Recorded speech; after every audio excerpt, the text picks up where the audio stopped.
Estamos começando mais um programa Luz para os Meus Passos. É uma alegria estar agora na sua casa, com a sua família. Que Deus abençoe você aqui pela TV Canção Nova. Quero acolher você também que está no meu canal do YouTube, Frei Gilson / Som do Monte, você que está no canal do YouTube de Dom José Francisco Falcão. Nós vamos passar 1 hora juntos, meditando o que há de mais importante para nós. A palavra de Deus.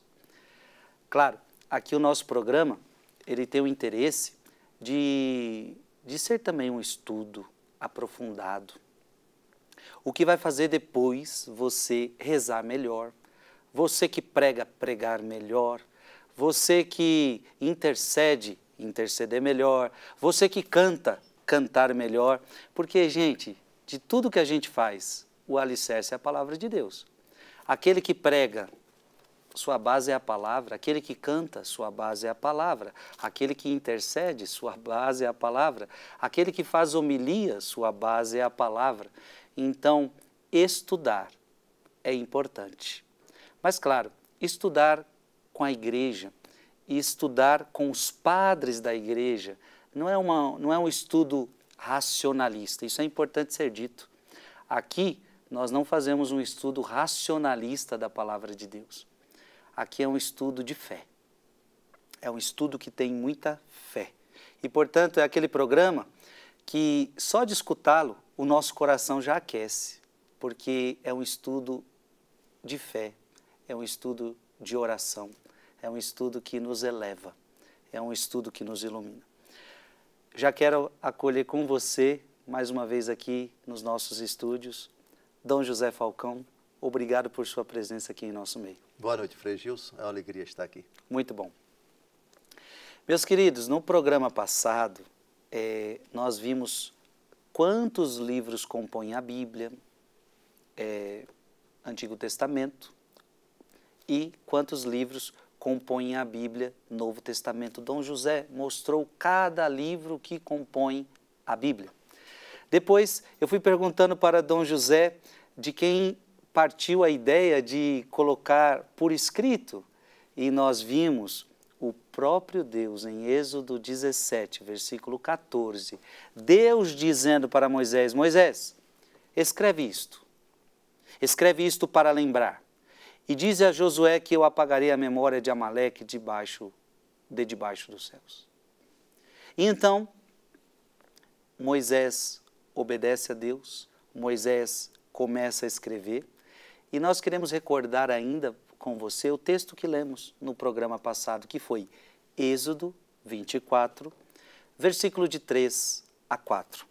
Já na conclusão da aliança, está escrito assim: Moisés veio referir ao povo todas as palavras do Senhor e todas as suas leis, e o povo inteiro respondeu a uma voz: faremos tudo o que o Senhor disse. E Moisés escreveu todas as palavras do Senhor. Dom José Falcão, essa foi a palavra que nós lemos no programa anterior. Gostaria de saber do senhor se tem mais palavras onde Deus manda Moisés escrever.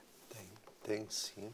10 capítulos mais na frente desse mesmo livro do Êxodo, lá no capítulo 34, novamente Deus dirige a Moisés essa ordem: coloque por escrito, escreva essas palavras.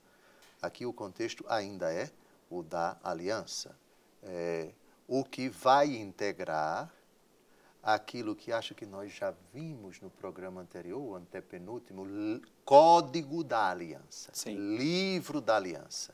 Então, Moisés está redigindo o Livro da Aliança. O que significa o Livro da Aliança? Significa o livro que contém aquelas vontades se é que se pode dizer, mas vamos falar da vontade de Deus, quanto ao culto, a vontade de Deus, quanto ao comportamento da família, no trato com os escravos, no trato com a terra, no trato com os estrangeiros, no trato com os pais, com os filhos, etc. A questão de justiça, questão de vingança, como se relacionar com os enfermos, com os leprosos, etc. Todas essas prescrições iniciais que vêm posteriormente ao Decálogo. O Decálogo, que foi escrito pelo próprio Deus, vamos ver mais na frente, Deus escrevendo. Então, o livro da aliança está sendo formado. O livro da aliança está sendo redigido. Num lastro de tempo, não dá para dizer em quanto tempo. Foi Moisés, o escritor. Aqui nós estamos vendo. O Senhor Deus diz para ele. Até agora, só para ele. Enquanto Moisés está vivo, ele escreve. Ele. Depois dele, Josué também vai escrever. Mas Josué é um garotinho, ainda um adolescente, provavelmente, auxiliar de Moisés, e que vai receber a tarefa de conduzir o povo para entrar na terra prometida. Sim. 40 anos depois, Josué já deve ser um senhor de 45, 50 anos, pelo menos. Enfim, em todo caso, até agora, só Moisés. Então, Moisés está redigindo aos poucos o que futuramente vai ser chamado Livro da Aliança, ou Código da Aliança. Mas parte do Código da Aliança não foi escrito por ele, foi escrito por Deus, o Decálogo. Êxodo, capítulo 34, versículo 27. O Senhor disse a Moisés: escreve estas palavras, pois são elas a base da aliança que faço contigo e com Israel. A base da aliança. Então, por vontade de Deus, esses primeiros relatos são colocados por escrito e por Moisés. Então, repito, o período da permanência do povo hebreu no deserto até a entrada na Terra Prometida, 40 anos. Nesses 40 anos, muita coisa foi escrita. O que não podemos dizer é do Pentateuco, o que foi que Moisés escreveu. Obviamente que com a morte dele, e Moisés não escreveu todo o Pentateuco, sem dúvida alguma. E temos uma prova de que Moisés não escreveu todo o Pentateuco. Moisés escreveu várias coisas que estão no Gênesis, que estão no Êxodo, que estão no livro dos Números, que estão no livro do Deuteronômio, que estão no livro do Levítico. Mas o que nós não sabemos dizer é quanto desses 5 livros foi escrito por Moisés. Muita coisa foi escrita depois dele. E temos uma prova. Vamos dar uma olhadinha somente para a gente perceber no livro do Deuteronômio, para a gente concluir que Moisés não podia ter escrito isso. O relato da morte dele. Deuteronômio capítulo 34. Deuteronômio capítulo 34. A partir do versículo 5. Eu leia, e aí eu só vou lhe fazer uma pergunta. Na sua opinião, Moisés escreveu isso? Leia. A partir do versículo 5 e vamos até o versículo 10. Não, até o versículo 12. E Moisés, o servo do Senhor, morreu ali, na terra de Moabe, como o Senhor decidira. E ele o enterrou no vale da terra de Moabe, defronte de Bet-Fegor, e ninguém jamais soube o lugar do seu sepulcro. Responda. Moisés podia ter escrito isso? Não. Muito bem, avante. Moisés tinha 120 anos no momento de sua morte. Sua vista não se tinha enfraquecido e seu vigor não se tinha abalado.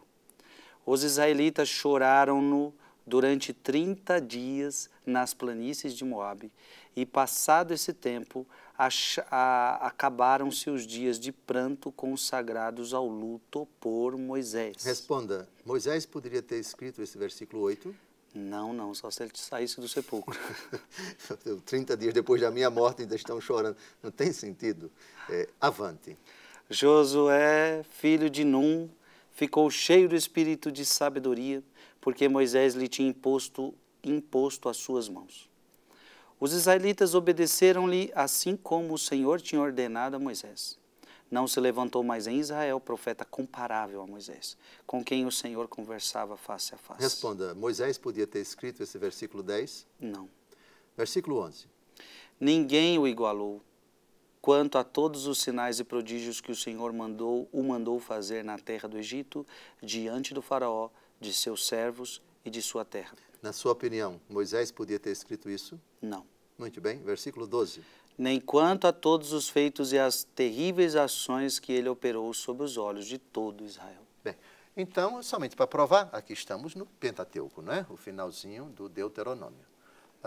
Que seguramente Moisés escreveu muita coisa, escreveu. Sim. Não sabemos quais. O livro da aliança, o código da aliança foi ele. Por ordem de Deus.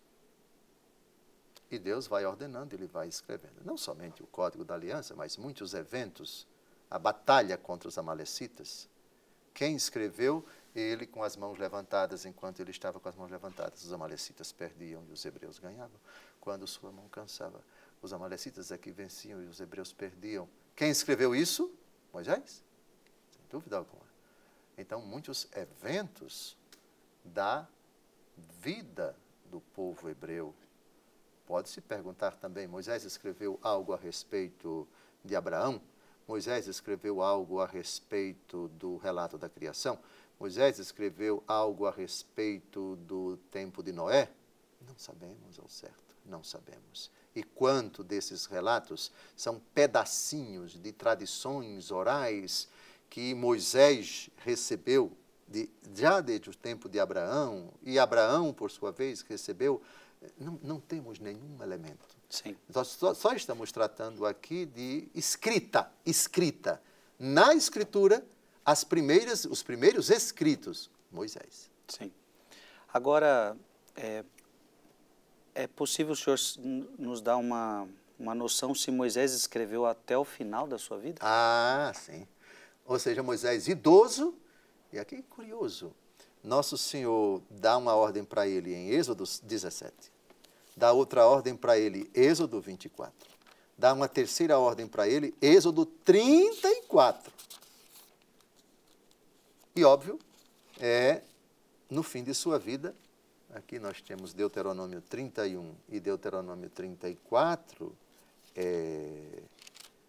Moisés está perto da morte e Josué é o escolhido por ele, é você quem vai conduzir, né, o povo.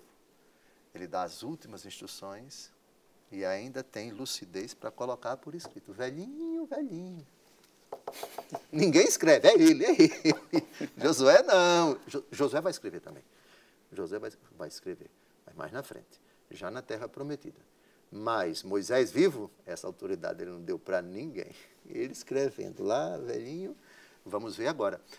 Deuteronômio 31, de 7 a 9, e depois a gente pula para o mesmo livro do Deuteronômio, capítulo 34, versículo 5.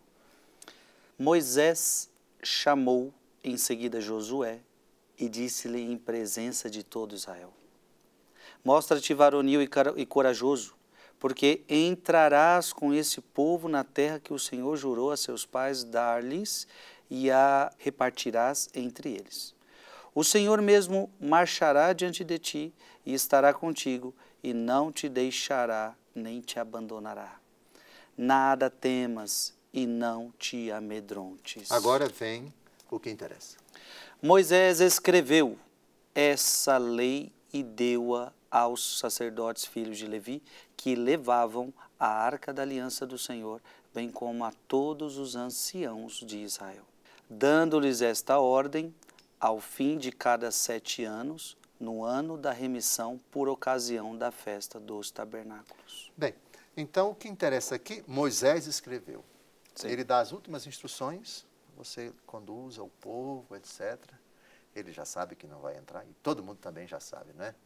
O nosso grande legislador, nosso grande patriarca vai ficar aqui e vamos embora. Deve ter sido uma cena comovente, não é? Ele se despedindo do povo, e vendo o povo entrar, mas ele não. Duvidou da palavra do Senhor, isso vai lhe custar caro. E custou. Não entra. Parece que o povo esperou primeiro a morte de Moisés. Mas isso não é assunto para agora. Ou seja, Moisés morre e é enterrado. E só depois do enterro de Moisés é que o povo entra na terra. Por respeito, por deferência, enfim. Eles não vão deixar Moisés sozinho lá para morrer no deserto. Conhece a Jordânia? Não, Recomendo da próxima vez que for lá, dê um saltinho na Jordânia. O Monte Nebo. É uma igreja católica romana lá. Tem um ícone enorme da serpente de bronze. O episódio da serpente de bronze foi lá, né? De Números, capítulo 21. Então, o túmulo de Moisés, porém, ninguém sabe onde está. Está ali, em algum lugar. E de lá tem uma visão muito bonita da Terra Santa. Jericó, ao fundo, enfim. É um lugar icônico, é um ícone para nós, porque é uma etapa muito importante. Ali está o nosso patriarca sepultado em algum lugar. O primeiro escritor da Bíblia depois de Deus. Mas ainda não vimos o próprio Deus escrevendo, mas é assunto para a vossa reverendíssima provocação. Sim. Mas o senhor citou também Deuteronômio 34:5, né? Sim. 34:5, avante. É a morte de Moisés, né? Leia. E Moisés, servo do Senhor, morreu ali na terra de Moabe, como o Senhor decidira. Entendi. Sim. Moabe, para quem não lembra ou não sabe, é um filho de Ló, com cujas filhas ele acabou fazendo sexo. O pai é embriagado pelas duas filhas. A primeira filha ambas embriagam o pai e ele fica completamente fora de si e ela vai e faz sexo com ele e ela engravida. E nasce esse menino, Moabe, o pai dos moabitas, terra de Moabe. E o outro também ele tem um outro irmão. Vamos ver aqui o relato. Elas fazem filhos sem a vontade do pai, então. Sim, embriagam o pai. Vamos dar uma olhada no livro do Gênesis. O que foi que aconteceu com... É importante o senhor falar disso, porque às vezes sai na internet que uma família tradicional, conforme a Bíblia, é isso que o senhor está dizendo, de as filhas terem filho do seu próprio pai, ou seja, na Bíblia essa é uma família tradicional. Não. Aí não. Aí é desonestidade. É uma desonestidade muito grande. Aí é desonestidade, de forma alguma. Gênesis capítulo 19, versículos de 31 a 38. Aqui nós temos o seguinte: saímos de Moisés e entramos em Moabe, porque Moisés foi enterrado na terra de Moabe. Interessante. E estamos aqui abordando, já que Vossa Reverendíssima aludiu à questão, Moabe é a atual Jordânia. Não muito longe de Sodoma e Gomorra, onde morou Ló, que acabou fugindo com suas filhas e sua esposa para fugir da destruição, só que a ordem do anjo, a esposa de Ló desobedeceu e ela se transformou numa estátua de sal. Então agora só estão as duas meninas, as duas filhas, com Ló, o pai. E vejam aqui, é preciso fazer algumas pontuações. A primeira pontuação: nós não temos a lei de Moisés que proíbe que o pai durma com a filha. O que não significa dizer que foi correto o que as duas fizeram. Você não pode enquadrar comportamentos de pessoas que viveram antes da lei com critérios da lei. Ló, nós temos 600 anos antes de Moisés, portanto, 600 anos antes da lei. Então, você não tem a lei de Moisés, você tem um costume universal. Palavra que vai aparecer aqui, uma delas vai dizer. Por favor, queira ler o relato, versículos de 30 a 38. Ló partiu de Segor e veio estabelecer-se na montanha com as suas 2 filhas, pois temia ficar em Segor. E habitava numa caverna com suas 2 filhas. Atenção, agora elas vão falar de uma coisa, não tinha lei, mas tinha um costume. Um costume, por favor. A mais velha disse à mais nova: nosso pai está velho, e não há homem algum na região com quem nos possamos unir segundo o costume universal. Costume universal. Ou seja, não era costume que uma mulher morresse solteira e não suscitasse geração, e não suscitasse a prole. Não temos a lei, temos um costume. Costume universal. Elas vão fazer sexo com o pai, não por promiscuidade, mas para garantir a posteridade conforme o costume universal. Está claro? Avante. Vem, embriaguemos nosso pai e dormamos com ele, para que possamos nos assegurar uma posteridade. A finalidade não é depravação. A finalidade não é aquilo que nós chamamos de... familiares que fazem sexo com o mesmo... Incesto. Incesto. Não existia isso. Isso é coisa com a lei de Moisés, 600 anos depois. Avante. A finalidade, portanto, é a finalidade boa. Não estou dizendo que o fim justifica os meios, só estou dizendo que no tempo delas não havia lei, havia costume. E o costume era que uma mulher tinha que suscitar posteridade. Avante. Elas fizeram, pois, o seu pai beber vinho naquela noite. Então a mais velha entrou e dormiu com ele. Ele, porém, nada notou, nem quando ela se aproximou dele, nem quando se levantou. No dia seguinte, disse ela à sua irmã mais nova: dormi ontem com meu pai, façamo-lo beber vinho ainda uma vez esta noite e dormirás com ele, para nos assegurarmos uma posteridade. Também naquela noite embriagaram seu pai, e a mais nova dormiu com ele, sem que ele o percebesse, nem quando ela se aproximou, nem quando se levantou. Assim as 2 filhas de Ló conceberam de seu pai. Agora vem Moabe, onde foi a terra de onde foi enterrado Moisés. A mais velha deu à luz um filho, a qual pôs o nome de Moabe. Este é o pai dos moabitas que vivem ainda hoje. A mais nova teve também um filho, a qual chamou Ben-Ami. Este é o pai dos amonitas que vivem ainda hoje. Então, Moabe e Amon. Moabe, o pai dos moabitas. Amon, o pai dos amonitas. Pelo amor de Deus, por uma questão de honestidade, não diga que a Bíblia recomenda incesto. A Bíblia não recomenda incesto. A Bíblia descreve, nesse episódio, um costume universal de uma época, 600 anos antes da lei de Moisés, que começa a proibir o incesto. Antes não havia lei, havia costume universal. E a intenção delas, por favor, não foi fazer promiscuidade com o pai, não foi fazer depravação com o pai. Foi, por favor, finalzinho do versículo 34. No dia seguinte, disse ela à sua irmã mais nova: dormi ontem com meu pai, façamo-lo beber vinho ainda uma vez esta noite e dormirás com ele, para nos assegurarmos uma posteridade. Para nos assegurarmos uma posteridade. Final do versículo 31. Segundo o costume universal. Não era costume universal embriagar o pai, pelo amor de Deus. Mas era o costume universal que uma mulher gerasse filho.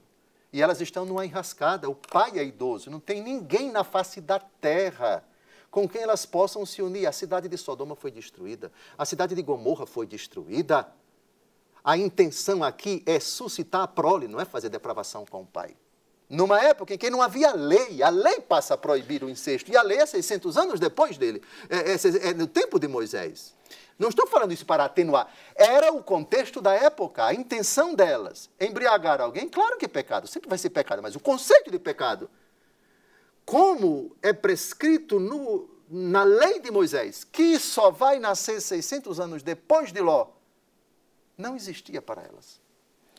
E, o que o senhor também está nos ensinando é que a Bíblia nem sempre, por exemplo, o que está na Bíblia nem sempre é faça isso porque está na Bíblia. Mas muitas vezes a Bíblia, então, principalmente no Antigo Testamento, vai contar uma história. Ele está narrando uma história, sim. Narrando. Como também o Novo Testamento narra a história de Judas Iscariotes. E não é porque Judas traiu Jesus que a Bíblia está dizendo traia Jesus, ou pelo amor de Deus. Interessante. Pois bem, a Bíblia narra, descreve acontecimentos. E os acontecimentos antes da lei de Moisés são acontecimentos que, neste caso, parecem chocantes, segundo o costume universal. A lei só vai vir depois. E para suscitar uma posteridade, não podemos tratar as filhas como depravadas, como promíscuas, mas como mulheres inseridas num contexto que tinha um costume universal. Olha aí, minha gente, já que você vê como a Bíblia está toda conectada uma à outra, porque viemos agora parar em Gênesis, capítulo 19, versículo de 30 a 38, por causa dessa única palavra, Moabe. Viemos parar aqui, e como foi importante tratarmos deste assunto. Que pessoas desonestas, na internet muitas vezes, para a nossa juventude, começa a proliferar, ou seja, distorce a Bíblia como quer, nunca lê Bíblia, mas quando quer alguma coisa para o seu interesse, aí vamos ler Bíblia, vamos falar de Bíblia e de acordo com os nossos interesses, com a nossa visão. E aqui Dom José já desconstruiu essa linguagem, essa imagem de que Deus aprova o incesto. Um breve intervalo e a gente já retorna.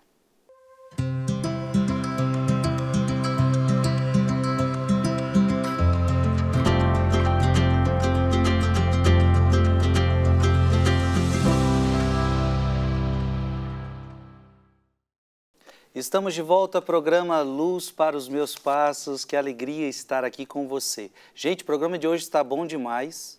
Estávamos falando de Moisés. Moisés morreu em Moabe e Dom José nos fez entender que Moabe tem a ver com as filhas de Ló. E o bloco passado, foi muito importante, porque muita gente, ou mal intencionada, ou com desconhecimento total das Sagradas Escrituras. Porque, veja, se você não sabe, a melhor coisa é você ficar quieto. Se você não sabe, fica quieto. Se você não estudou, fica quieto.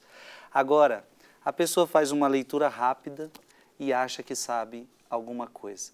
Então, Dom José está nos ensinando que a Bíblia, sim, conta um caso de incesto. Mas isso não significa que a Bíblia está aprovando ou sugerindo. Aliás, o Dom José falou uma coisa muito importante. Não é porque a Bíblia está narrando o suicídio de Judas que a Bíblia está dizendo para você, pode se suicidar. Então imagina, a Bíblia tem o suicídio de Judas, então seu filho pode se suicidar, você pode se suicidar, porque na Bíblia está escrito que Judas se suicidou. Então é desonestidade total quando uma pessoa lê um fato histórico sendo narrado e atribui que a palavra de Deus está dizendo que isso pode. Dom José já deixou muito claro que a lei veio muito depois, com Moisés. Ficou muito claro na passagem que havia o costume universal lá em Gênesis, o homem deixará seu pai e sua mãe, se unirá à sua mulher, mas está ficando claro que não havia ninguém, elas estão dizendo não tem ninguém para qual a gente possa continuar essa posteridade. Agora, Dom José, eu pergunto para o senhor, era tão costume da época, me parece, este ato não era costume na época, até porque elas embriagam seu pai, ou seja, em sã consciência o pai não teria aceitado aquilo. Corretíssimo, e eu endosso esse seu pensamento. Então, se me perguntassem, em sã consciência, se elas convidassem o pai para fazer isso, Ló aceitaria? Minha opinião, não aceitaria. E não aceitaria porque, conforme o costume universal, pai não faz sexo com filho. Exatamente. Isso significa que para elas conseguirem o que o costume universal determinava, precisamos embriagar o pai. É a única forma que nós temos de garantir a descendência. Crescei e multiplicai-vos. Então nós temos aqui provavelmente dois costumes universais. O costume de o pai não dormir com a filha e de a filha não fazer sexo com o pai. E temos o costume universal de que a mulher tem que gerar. Sim. Repare o drama. Se alguém me perguntasse, segundo o costume universal, era permitido ou não? Não vamos falar de pecado, porque pecado supõe conhecimento da lei. Mas daqui a pouco convém a gente citar Romanos capítulo 2. Qual o critério de avaliação da moralidade de uma pessoa que viveu antes da lei? A própria pessoa é a lei. Já deixei aí engatilhado Romanos capítulo 2. Pois bem, então, o que elas fizeram à luz do costume universal foi errado? Claro que foi errado. Porque se fosse certo, não precisava embriagar. Sim. Mas, isso talvez atenue um pouco, mas é preciso, o que elas alegaram é costume universal. Não que se embriague o pai, mas que uma mulher tenha filho. E aqui olhamos para os quatro cantos do mundo, só temos o nosso pai, que é idoso, e só temos nós duas. Então, esse foi o motivo que as levou a embriagar o pai. Na minha opinião, fizeram uma coisa errada. Para conseguir aquilo que era o costume universal, ou seja, suscitar a prole.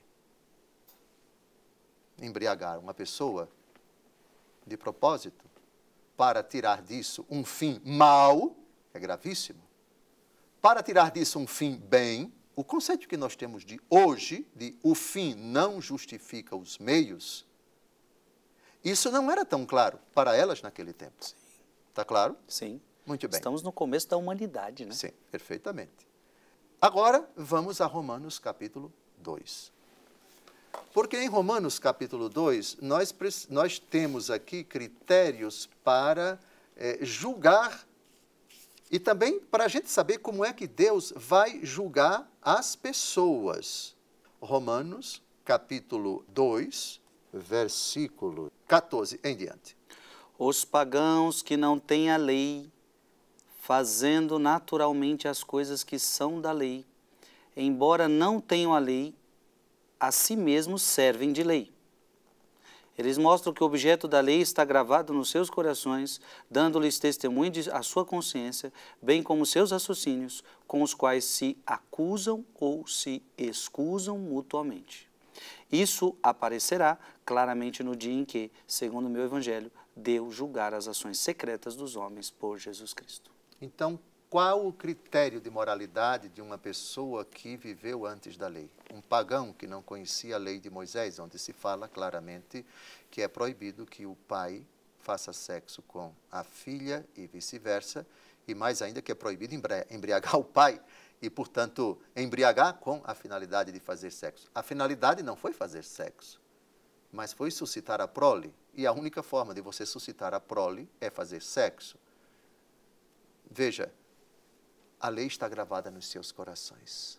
Aqui o texto diz uma coisa muito bonita, dando-lhes testemunho a sua consciência, bem como os seus raciocínios, com os quais se acusam ou se excusam mutuamente. Eu quero imaginar, eu quero fazer a seguinte projeção.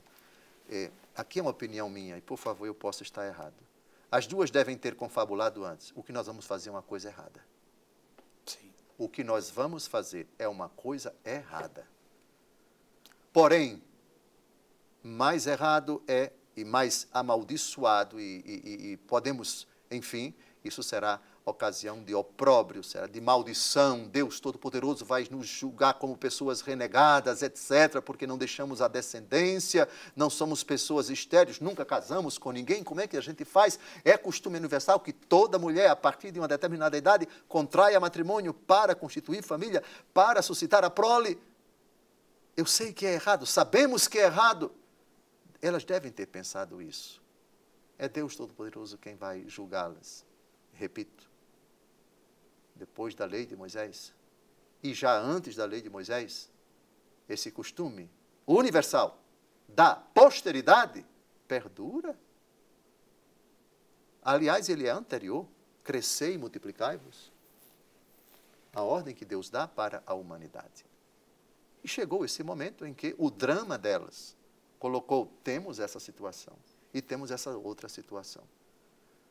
Foi impregnado pelo nosso próprio pai, pela nossa própria família, que nós temos que contrair matrimônio. Agora não tem ninguém na face da terra que nós conhecemos. Então, elas tomaram essa decisão, no meu entendimento, errada. Porém, segundo o costume universal. Não fizeram isso para zombar do pai, para massacrar o pai, para ridicularizar o pai, ou por puro prazer, ou por puro instinto sexual. Isso também tem que ser considerado. Nelas há a lei natural impressa no coração delas. E é isso que Deus considera na vida de uma pessoa que viveu sem o conhecimento da lei, que viveu antes da lei. Sim. E é tão verdade o que o senhor está falando, porque o senhor disse assim, eu creio que elas mesmas sabiam que estavam erradas, porque elas não falaram para o seu pai depois. É verdade. Elas esconderam, né? Elas falaram, ó, dormi com meu pai, mas ele não ficou sabendo, ele nem notou. Então, ou seja, elas sabiam, mas quiseram guardar a lei da posteridade, né? Minha opinião, então, fizeram a coisa errada. Sim. Ainda que se diga, o fim justifica os meios. Porém, temos que considerar, elas não conheciam a lei, não têm essa clareza que nós temos. E elas eram regidas pelo costume universal, que para elas era lei. E Romanos capítulo 2, por favor, a lei que elas não conheciam, Deus colocou nos seus corações. E essa lei que o senhor fala, parece que Moisés fala até claramente no Código da Aliança, ele diz claramente, o filho não dormirá com seu pai, sim, alguma coisa, e já chega essa norma, né? Sim. Eu quero crer, pelo fato de elas terem embriagado o pai, que não tinha lei de Moisés, mas tinha um costume que proibia. Sim. Portanto, elas fizeram algo que era contra o costume universal, a embriaguez. Mas também o costume universal, a mulher tinha que gerar um filho. Sim. Uma decisão extremamente difícil. Já que estamos tratando disso, Dom José, aconteceu também com Abrão e Sara a mesma coisa. A impossibilidade de ter filhos, parece que aceitou-se que aquele filho viesse de uma escrava. Então, Abrão tinha uma sua escrava e o filho veio da escrava de Abrão. Como entender isso? Com a nossa cabeça de hoje é muito complicado. Isso é Gênesis capítulo 16, já vá abrindo aí. Versículo 1 até o versículo 4. O costume universal era que a mulher concebesse. A solteira tinha que se casar. A casada tinha que conceber. Só que Sara era estéril. E esperou muito tempo, malgrado a promessa de Deus para Abraão, que ele seria o pai de uma grande nação, e a descendência dele seria tão numerosa como os grãos de areia do mar, como as estrelas do céu. Uma hora ele fala de grãos de areia, das estrelas do céu, ou seja, uma descendência grande. Pois bem, e Sara se encontra nesse dilema. Ela é idosa e é estéril. Já se passou muito tempo desde que Deus prometeu a Abraão que ele seria o pai de uma grande nação, e até agora não veio essa descendência. Portanto, Isaac, filho de Abraão com Sara, vai nascer bem depois do nascimento de Ismael, que é o filho de Agar. Então, o que é que ela faz? A escrava, que era considerada propriedade da patroa e do patrão, ela era, para suprir essa carência, ela era entregue ao marido, para que o marido dormisse com a escrava, e o filho dessa união seria filho da patroa e não da escrava. É claro que a intenção de Sara foi a melhor possível para aquele tempo. É claro que isso hoje não pode ser admitido à luz da lei de Moisés. E Moisés veio 600 anos depois de Abraão. À luz da fé cristã, isso também é proibido. Aliás, à luz do direito civil brasileiro, não existe mais escravidão. Todos esses elementos são posteriores. Moisés, Nosso Senhor Jesus Cristo, a legislação brasileira. Mas, naquele tempo, a coisa não é assim, não era assim. Vamos, então, aos primeiros versículos, Gênesis 16, de 1 a 4. Sarai, mulher de Abrão, não lhe tinha dado filho, mas possuindo uma escrava egípcia, chamada Agar, disse a Abrão: Eis que o Senhor me fez estéril.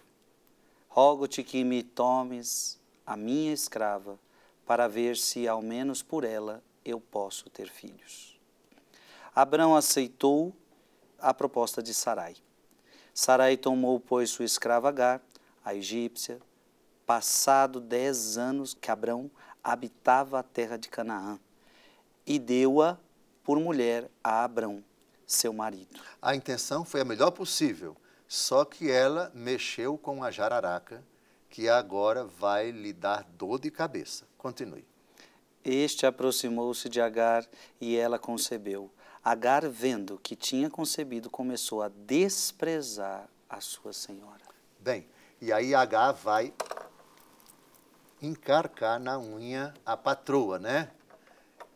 Só que... Filho é meu, filho é meu. Pois é, e vai chamá-la de alguns impropérios e tal, e ela vai sofrer muito. Só que, depois que ela conceber de Isaac, ela vai dar a resposta. Sara aguentou durante muito tempo, Sarai, mas quando ela vai ser Sara, vai botá-la para correr. Não quero essa mulher mais aqui. E Ismael já era um garotinho, e ela é expulsa. Bom, é toda uma história, Este é um sinal claro que não dá certo essas coisas, né? Pois é.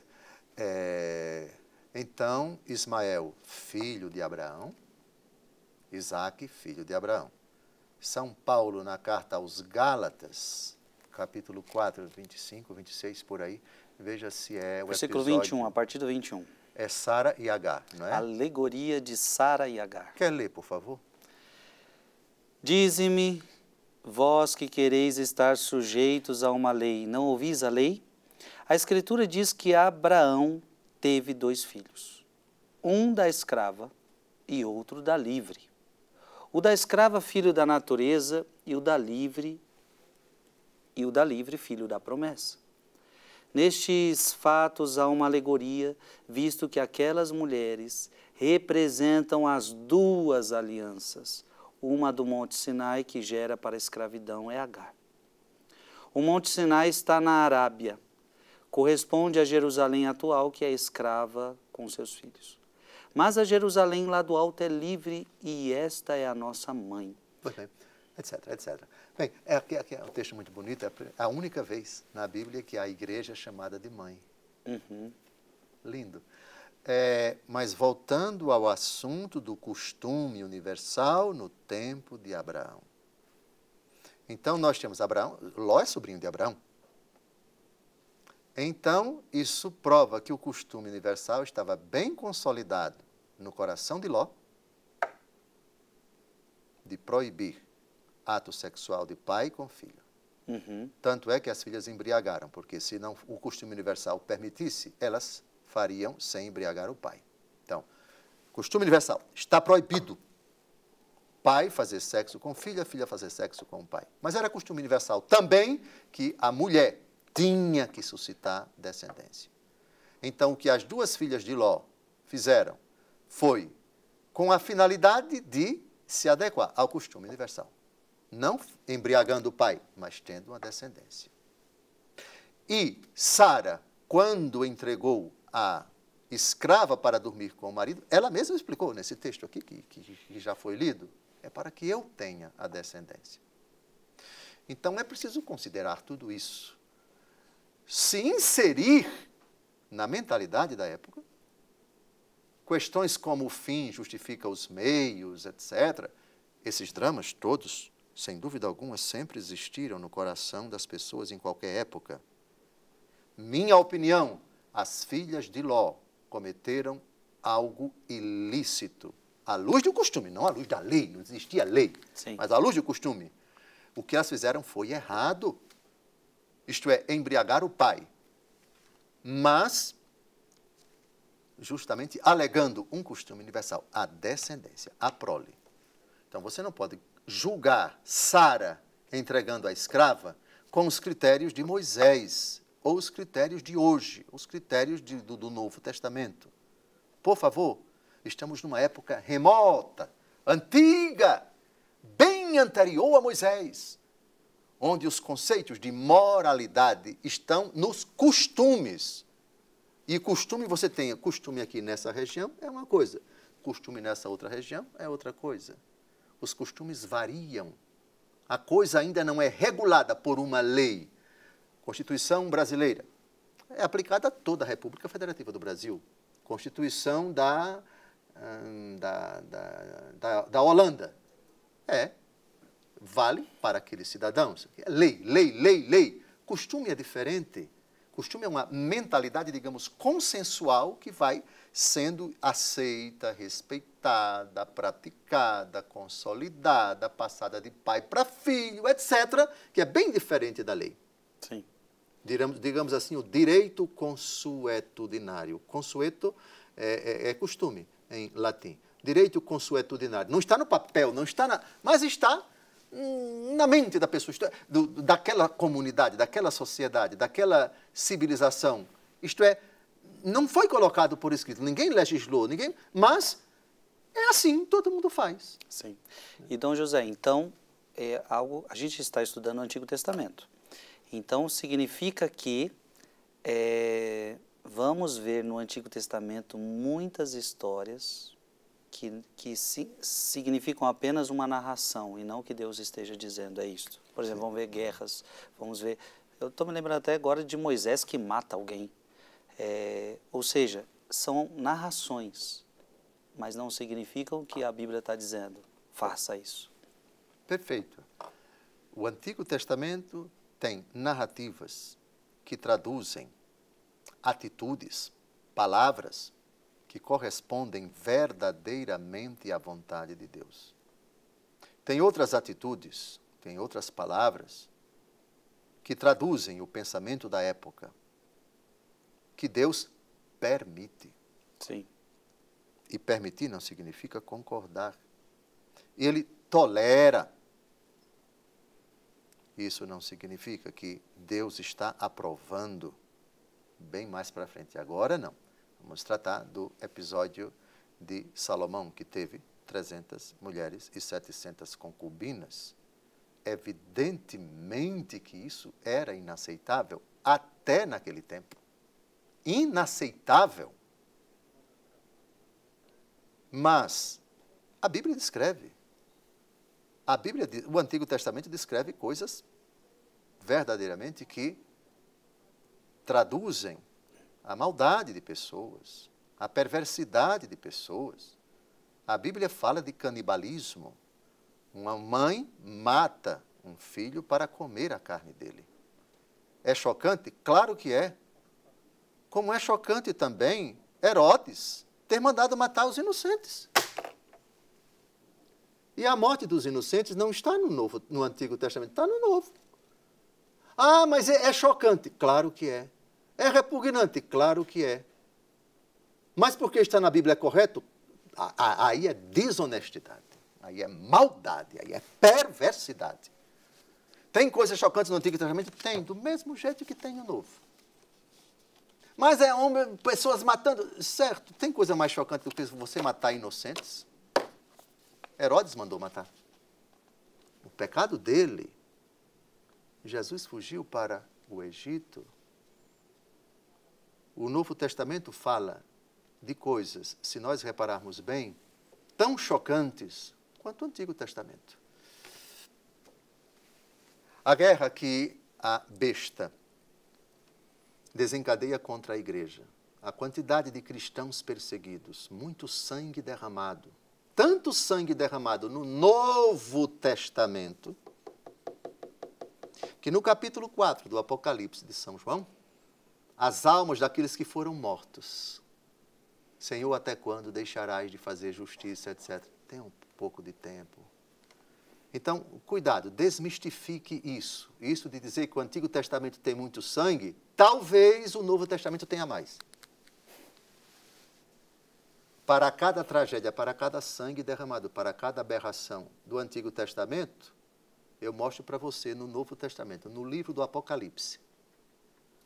Nos Atos dos Apóstolos nós temos violência, sim. São Paulo autorizando a morte de Estevão. Foi apedrejado. Sim. A grande tragédia, sangue derramado no Calvário. Tragédia no Novo Testamento, Herodes mandando matar os inocentes. Tragédia no Novo Testamento, o Apocalipse. Todo o Apocalipse descreve o Império Romano e todos aqueles que odeiam Cristo ao longo da história, porque o Apocalipse se aplica a todas as épocas da história, sangue derramado. Portanto, desmistifique isso, pelo amor de Deus. Isso de dizer que eu não gosto do Antigo Testamento porque tem sangue, o Novo Testamento tem mais.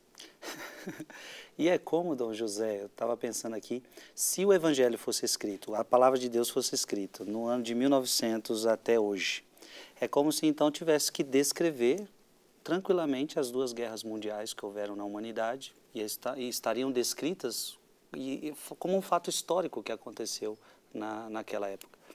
E outra coisa que me veio é que aqui eu vejo tanta beleza da Sagrada Escritura. Porque se o senhor disse que foi a igreja que definiu o que ia entrar e o que não ia entrar, a igreja não teve medo de colocar essas partes na Bíblia, porque ela reconheceu isso como parte importante da história do povo de Deus. E aí eu vejo mais beleza ainda de a igreja poder ver páginas tão difíceis, mas ela encarar isso como palavra de Deus. Páginas difíceis não tem somente no Antigo Testamento, tem também no Novo. A descrição de coisas horrorosas, de coisas pavorosas, de coisas chocantes, tanto tem no Antigo Testamento como no Novo Testamento. Primeira pontuação. Sim. Não existe mais sangue derramado no Antigo Testamento que no Novo. O Novo se refere à história da igreja até a consumação dos séculos. Todo o sangue derramado dos discípulos de Cristo, todo o sangue derramado está contido no livro do Apocalipse. Por isso, o livro do Apocalipse é mais chocante do que todos, à luz da razão, do que todos os livros do Antigo Testamento juntos. Porque é o sangue dos cristãos. Completa em minha carne o que falta a paixão de Cristo em benefício do seu corpo, que é a igreja. Gente, o programa de hoje foi bom demais, muito esclarecedor, muito esclarecedor. É isso que você vai encontrar aqui neste programa, esclarecimento. Nós encontramos você semana que vem. Vamos invocar a benção de Deus. Abençoe-vos Deus Todo-Poderoso, Pai e Filho e Espírito Santo. Amém. Amém.